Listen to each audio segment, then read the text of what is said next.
Muito bem, estou aqui na sexta aula do módulo de JavaScript, tá?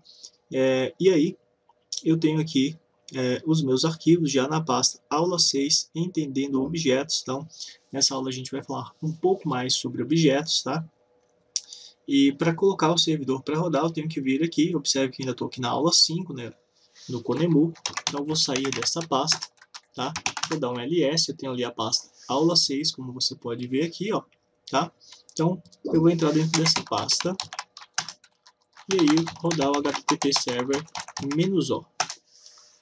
Ao fazer isso, ele já carrega aqui a nova aba para mim. Eu posso fechar isso daqui, só preciso inspecionar, então, colocando aqui o console, né, para exibir os dados, tá? Olha só. E agora eu posso eliminar tudo isso daqui, ó. E atualizando aqui, eu já tenho o ambiente da aula 6 pronto para ser iniciado.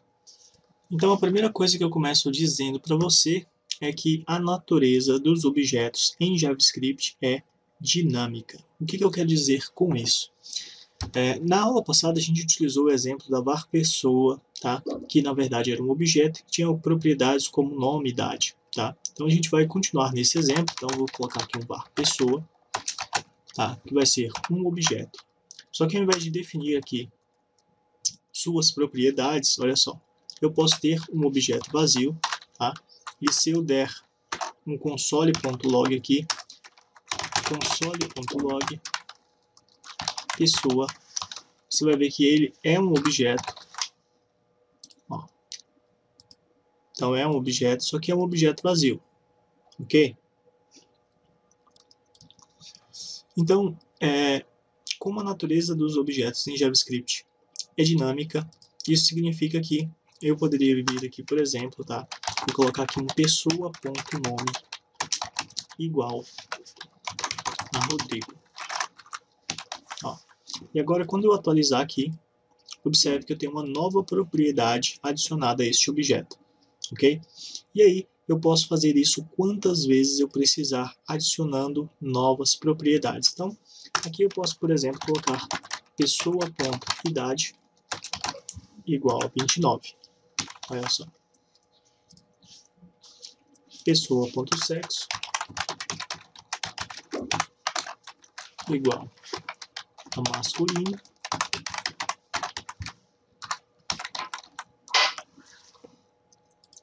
Ó, ok? Então eu posso fazer isso inúmeras vezes e ele vai sempre acrescentar essas propriedades aqui. Bom, agora, e se eu quiser remover uma dessas propriedades após ela ter sido adicionada, o que eu posso fazer? Eu posso, então, utilizar o operador delete, tá? Para poder fazer essa remoção. E no caso aqui, eu quero remover idade, tá? Então, basicamente, eu posso fazer assim, delete pessoa.idade. E agora, quando eu der o console.log aqui, ó, observe que a propriedade idade já foi removida, tá? Então, este é um operador nativo do JavaScript, né, que nos permite remover propriedades de objetos. E aí a gente entra num outro assunto, né, que também faz relação à remoção de propriedades, tá? E para isso a gente vai usar aqui uma parábola, tá? No sentido de fazer uma comparação. Imagine aqui que pessoa ponto estado civil, ou melhor, pessoa ponto casado. Então eu quero saber se eu sou casado, tá? Então nesse caso, se aqui tiver, por exemplo, um false, olha só, significa que não, tá? Se tiver um true, significa que sim. E aí, eu quero remover esta propriedade com base em uma condição, tá? Então, eu quero testar se a propriedade casado existe, tá? E se ela existir, eu quero removê-la, tá? Então, eu poderia, por exemplo, fazer assim, ó. Se pessoa ponto casado, e aí fazer aqui, ó, um delete pessoa.casado. Ok? Então, o que você acha que vai acontecer? Olha, pessoa.casado existe e eu quero removê-la, né, caso ela exista. A gente sabe que o false aqui representa que a pessoa não é casada, e se fosse true, seria que a pessoa é casada. Tá? Bom, vamos ver o resultado disso quando sair a impressão aqui do console.log. Então, eu vou atualizar e casado permanece. Tá? E por que isso acontece? Isso acontece, tá? Porque isso daqui está causando o que a gente chama de false, tá? Só que no caso, false, ok? False. Isso é um falso negativo, tá? Um falso negativo. Então, aparentemente parece nesse teste que a propriedade casado não existe porque ela está definida como false, tá? Então, para você fugir desse tipo de comparação que pode resultar nesse acontecimento indesejado, como ocorreu aqui, que ele não removeu, mesmo a propriedade existindo, ele não removeu, ao invés de fazer esse tipo de comparação, tá? Você pode fazer a utilização, tá, do operador in, que vai verificar, tá, se a propriedade existe no objeto. Tá? E neste caso, para fazer esse tipo de verificação, tudo que eu tenho que fazer é passar aqui o nome da propriedade, que no caso é casado, tá? E o operador in e o objeto. Tá? Então, verifique se casado está no objeto. Se tiver, delete. E agora eu vou atualizar aqui, ó. Gerou um erro. E esse erro foi gerado, tá? Porque no caso da comparação aqui, para verificar se isso existe aqui dentro, eu tenho que informar uma string, tá? Então, vou informar string casado, olha só. E ao atualizar, ele já removeu daqui, tá? E por que isso acontece? Porque em JavaScript, você pode referenciar uma propriedade de um objeto, tá? Através do identificador, que pode ser uma string. Mas existe uma ressalva, tá? Você deve utilizar o operador in, tá? Com cuidado. Isso porque ele verifica a existência, tá? Dessa propriedade, casado no caso, tá? Tanto neste objeto, tá? Como em um objeto que herda de um prototype. O que eu quero dizer então? Que ele faz uma pesquisa no próprio objeto, tá? Mas também pesquisa nos protótipos. Então, se esse fosse um objeto herdado, tá? De um protótipo e ambos tivessem essa propriedade casado, o in provavelmente ia ser true para os dois, tá? E isso pode ser, né, que cause algum tipo de resultado indesejado. Então, utilize com cuidado. Uma outra forma de você verificar se uma propriedade existe em um objeto é por meio do método hasOnProperty. A sintaxe muda um pouco, tá? Mas é bem semelhante também. Então, eu vou utilizar aqui o próprio console, tá? Vou só dar um Ctrl Shift D aqui, Ctrl D, aliás, tá? E aí eu posso fazer assim, ó, pessoa.hasOnProperty, e aqui dentro eu passo o nome da propriedade que eu quero verificar se existe, que no caso é casado. Como eu estou passando esse delete aqui acima, então eu vou subir isso, tá? Para que isso ocorra antes do delete, porque caso contrário ele vai dizer que não tem a propriedade. Então, você pode perceber que ele retorna como true, ele existe. Então, se eu vier aqui abaixo agora, você vai ver que vai retornar como false, porque ela não existe mais. Ó. Então, agora ele já me dá um false, porque ela não existe mais. Ok?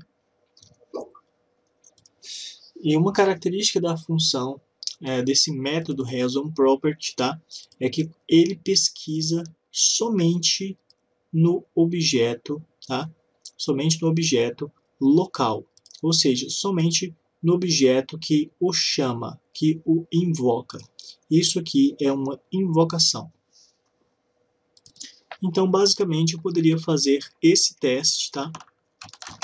Logo aqui acima, porque em termos ele seria equivalente à utilização ali do operador in. Então, atualizando aqui, ó, você vai ver que o resultado é o mesmo, ele removeu lá a propriedade casado do objeto. Agora, uma outra característica dos objetos em JavaScript, tá, é que as propriedades desses objetos são enumeráveis, tá? Isso significa que você pode, através de um loop, fazer uma iteração, como se ele fosse um array, e aí pesquisando, né, passando de um por um nas suas propriedades para fazer algum tipo de operação. E para realizar, tá, esse tipo de operação, você pode, por exemplo, utilizar o for-in, tá? Então, no caso aqui do objeto pessoa, eu poderia fazer o seguinte: poderia dar um enter aqui, né? Então, aqui eu dou um enter, tá? E aí eu faço for, tá? E aqui eu coloco o in. Então, o primeiro parâmetro aqui deve ser a propriedade, tá? Que você vai acessar, propriedade. E o segundo é o objeto no qual encontra-se essa propriedade, que no caso é o objeto pessoa, tá? Então veja que eu estou percorrendo esse objeto, passando propriedade por propriedade, e o que eu quero fazer é exibir essa propriedade, tá? Então, quando eu fizer isso, olha só, pode notar que aqui já está aparecendo, tá? Então tem o nome, sexo, né? Que são as duas propriedades que existem nesse momento, uma vez que a propriedade casado foi removida, tá? Assim como a propriedade idade. Então, vou até remover, tá, esse idade daqui. E ao atualizar, agora ele exibe a propriedade idade. Agora, se você quisesse exibir, tá, o valor armazenado nessa propriedade, a gente poderia fazer uma pequena alteração, tá? Seria passar aqui o objeto pessoa, e como as propriedades são enumeráveis, se você passar aqui dentro, ó, o objeto pessoa acaba sendo um array agora, tá? E aí, se você passar propriedade, o que ele vai fazer é pegar o índice desta propriedade e aplicar aqui, e aí você vai ter acesso a essa chave na posição X que ele vai retornar, tá? Então, ao fazer isso, olha só, eu tenho acesso a Rodrigo, nome, masculino, ok? Eu também poderia exibir as duas informações, como por exemplo, eu posso simplesmente duplicar isso daqui, e aqui eu posso passar como propriedade, olha só. Então, tenho agora as duas informações sendo retornadas, tá? Nome como Rodrigo, idade como 29, sexo como masculino. Mas existe ainda uma outra possibilidade para fazer, tá? Esse mesmo tipo de operação, tá? Que é através, então, do object.case, tá? Então, funciona assim. Você vai ter um objeto e vai obter as propriedades dele. Para fazer isso, eu vou comentar momentaneamente aqui, tá? Olha só. Vou comentar isso daqui também. E logo aqui abaixo, eu vou falar que propriedades, var propriedades vai ser igual a object.case, tá? E aqui dentro eu passo o objeto pessoa.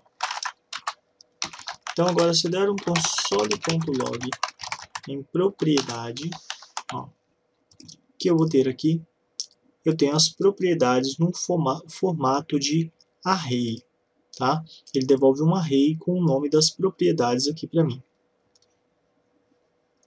Então, se eu quiser iterar, eu posso fazer, por exemplo, a declaração de duas variáveis, como var i, tá? E aí eu posso declarar ainda uma outra variável, tá? Então, eu vou declarar uma variável size, tá? Que seria o tamanho, né? E, olha só, aqui abaixo eu posso utilizar o laço for, tá? Então eu falo que for vai executar algo, tá? Bom, o que eu quero fazer então, ficou errado aqui ainda, ó, for, eu quero iterar, mas para isso eu preciso fazer, né, algumas configurações aqui no laço for para que tudo funcione de acordo. Então eu estou fazendo essas configurações, tá? Ó, então aqui eu vou passar propriedade novamente, tá? Ponto length, e aí eu faço uma verificação, tá?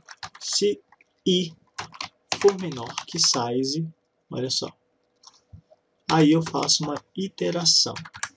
Então, o que é que está acontecendo aqui? Basicamente, eu inicializo, né, eu defino um valor para a variável que foi criada aqui fora, tá? Isso aqui vai ser o meu contador, tá? Então, se o meu contador for menor do que o tamanho, ou seja, for menor que a quantidade de propriedades existente no objeto, eu vou somar ao meu contador sempre mais um. A cada propriedade eu somo mais um, tá? E aí eu falo que size, olha só, receberá o tamanho dessas propriedades. Então, supondo que aqui é 4, como aqui tem 4 na verdade, né? Então, aqui seria 4, e basicamente eu estou falando que se o i for menor do que 4, some mais 1. Então, no caso aqui, como ele é 0, ele vai para 1, depois para 2, para 3 e para 4, tá? Bom, se eu atualizar isso aqui agora, olha só, nenhum erro acontece, então está tudo certo. O que eu preciso fazer agora é iterar sobre as minhas propriedades, tá? Então aqui dentro eu posso dar um console.log, e aí eu posso falar, por exemplo, que eu quero simplesmente mostrar as propriedades. Então, propriedade na posição i. Ó, ao atualizar, eu tenho aqui cada propriedade sendo impressa, tá? Assim como no método for_in. E aí eu posso duplicar, né, essa linha, Ctrl D, tá? E aí fazer a impressão por meio do objeto. Então eu posso vir aqui e falar assim, pessoa, e aqui vai ser um array, tá? E aí nesse array eu passo a propriedade e a posição dessa propriedade, que vai ser o meu contador. Olha lá.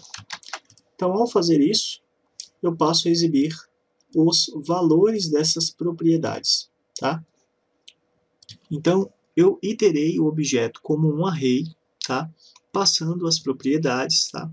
E a cada iteração eu utilizei o índice desta propriedade para pegar seu valor e mostrar aqui. Agora, uma observação, tá? É que nem sempre as propriedades são enumeráveis, como nos dois exemplos que a gente viu aqui, tá? A gente acabou criando propriedades dinamicamente, tá? E essas propriedades são, sim, enumeráveis. Porém, as propriedades nativas dos objetos, em sua maioria, elas não são enumeráveis. E, para exemplificar isso, eu vou te mostrar na prática também. Então, para verificar se uma propriedade é enumerável ou não, nós podemos utilizar o método propertyIsEnumerable, tá? E como que eu faço essa verificação, Rodrigo? Bom, eu vou comentar isso aqui mais uma vez, olha só. Tá? E aí a gente vai ter nosso terminal limpo aqui, né? Nosso console limpo. E aí, aqui abaixo, eu vou dar um console.log no objeto pessoa.propertyIsEnumerable, tá? E aqui eu passo o nome da propriedade que eu quero verificar. Então, nesse caso, se eu verificar, por exemplo, aqui, a propriedade length, tá, deste objeto, ó, e atualizar, você vai ver que o resultado é false. Tá? Agora, se eu verificar a propriedade idade deste objeto, esse resultado já é true. Isso significa que se eu tentar iterar este objeto, eu não vou conseguir iterar pela propriedade length, porque ela é falsa, ou seja, essa iteração não vai percorrer essa propriedade, ok? Então, tanto é verdade que quando a gente fez aqui, essa propriedade já existia, tá? Ela passou a existir no momento que o objeto foi criado, mas em nenhum momento ela apareceu aqui. E isso é porque ela não é enumerável. Então, agora que você já entende que os objetos eles têm natureza dinâmica, tá? Você já sabe que você pode iterar por suas propriedades utilizando, por exemplo, o laço for-in ou mesmo utilizando object.case, tá? Você já sabe também que nem todas as propriedades são enumeráveis, tá? E você sabe verificar se uma propriedade existe ou não em um objeto. Então, haja visto que você já sabe de tudo isso, tá? A gente encerra por aqui este assunto e eu te vejo na próxima aula.